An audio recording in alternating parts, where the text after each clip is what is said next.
ಬೆವರ ಹನಿಯ ಸೆರಗಿ ನಿಂತ ಒರೆಸಿಕೊಂಡಾಗ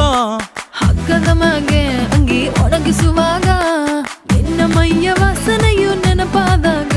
ಎರಡು ಕೈಯ ನೆತ್ತಿ ನೀನು ಜಡಿಸುತ್ತುವಾಗ ದಿಮ್ಮನಪ್ಪಿಕೊಂಡು ನಿದ್ದೆ ಮಾಡುವಾಗ ಸುಸ್ತಾಗೋಗಿ ನೀನು ಆಕಲಿಸುವಾಗ ಬತ್ತವಲ್ಲ ಫೀಲಿಂಗ್ಸು ಬಂದು ಮುಚ್ಚಾಗ್ತಾವೆ ಫೀಲಿಂಗ್ಸು ಬತ್ತವಲ್ಲ